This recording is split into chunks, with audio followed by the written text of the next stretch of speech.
Kita akan memantau nilai tukar rupiah terhadap dolar Amerika Serikat pada pembukaan perdagangan pagi hari ini. Kita lihat bagaimana apakah rupiah ternyata kembali menguat di 14.423, menguat 0,25%. Dari dalam negeri sepertinya sentimen itu dilakukan karena pasar merespon positif pernyataan Menteri Keuangan Sri Mulyani mengenai program pemerintah untuk stimulus ekonomi. Sementara dari luar negeri, penguatan yuan didorong kebijakan pemerintah Tiongkok yang mendorong bank berplat merah untuk memberikan fasilitas kredit 120 miliar US dollar untuk pembangunan infrastruktur dan pemulihan ekonomi. Selain itu, pelaku pasar juga mencermati data tenaga kerja Asia untuk bulan Mei ini yang Kamis kemarin rupiah diperdagangkan naik di 0,37% di level 14.480 rupiah per dolar Amerika Serikat. Lalu bagaimana dengan posisi IHSG pada pembukaan perdagangan sesi pertama pagi hari ini? IHSG menguat di level 7.195, menguat 0,65%. Kalau kita bicara mengenai IHSG, memang kenaikan ini akan diwaspadai dengan aktivitas profit taking dilakukan oleh para investor pada akhir pekan. IHSG dipengaruhi oleh respon pelaku pasar terhadap sejumlah data ekonomi terbaru.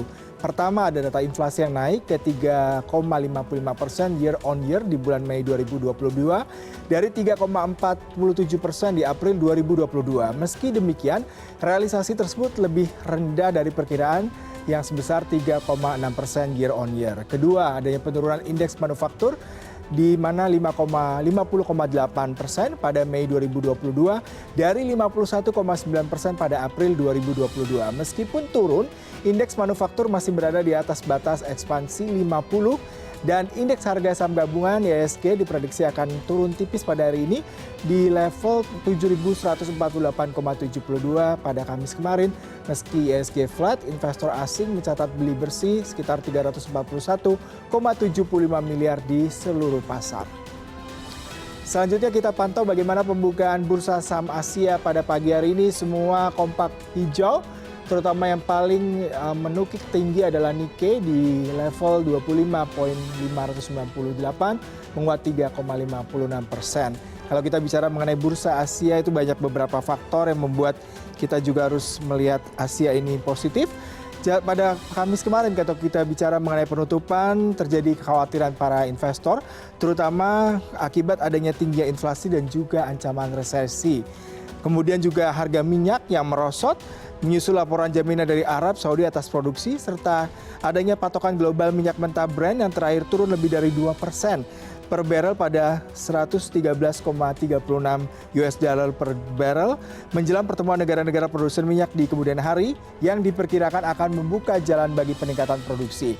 Minyak mentah Amerika Serikat juga turun lebih dari 2% menjadi 112,55 dolar per barrel.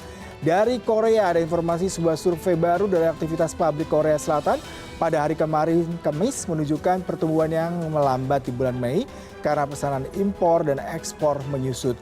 Kondisi ini bisa menggambarkan indikator terbaru akan adanya permasalahan manufaktur global.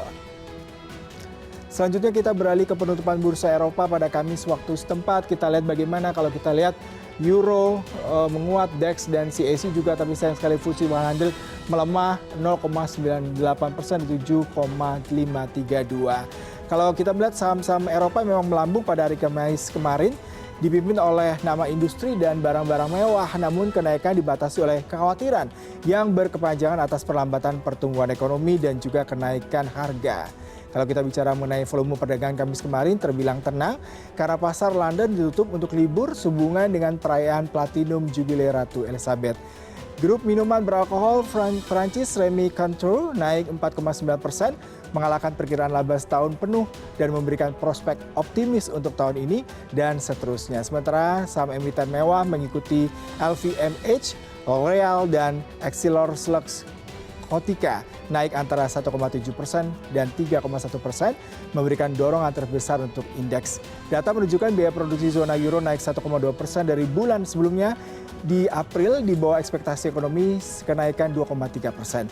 Ini mengikuti data awal pekan ini yang menunjukkan harga konsumen di wilayah tersebut naik rekor tertinggi.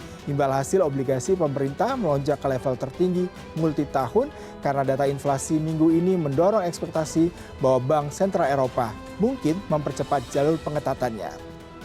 Selanjutnya kita melihat bagaimana penutupan perdagangan bursa saham Amerika Serikat pada Kamis waktu Amerika Serikat. Semua menguat bahkan mencapai 2,69% untuk Nasdaq Composite, sementara Dow Jones menguat 1,33%. Wall Street sepertinya memang kompak menguat pada perdagangan Kamis dipimpin oleh kenaikan saham Tesla, Nvidia, dan saham pertumbuhan mega cap lainnya. Saham Tesla, Nvidia, dan Meta Platform masing-masing naik lebih dari 4%, mendorong kenaikan di S&P 500 dan Nasdaq. Saham Amazon menguat 3,1% dan saham Apple naik 1,7%. Saham Amerika Serikat pulih dari penurunan pada hari sebelumnya setelah Wakil Gubernur Federal Reserve Lael Brainard mengatakan ia mendukung setidaknya beberapa kenaikan suku bunga 0,5% lagi dan melihat sedikit kasus untuk menghentikan kenaikan suku bunga pada bulan September mendatang jika tekanan harga gagal mereda. Fokus investor kini tertuju pada data non-farm payroll dan pemerintah pada hari Jumat dengan investor mencari tanda-tanda baru kesehatan ekonomi Amerika Serikat dan beberapa agresi dari The Fed yang terus menaikkan suku bunga. Analis memperkirakan ekonomi telah menambahkan 325 ribu pekerjaan pada bulan lalu.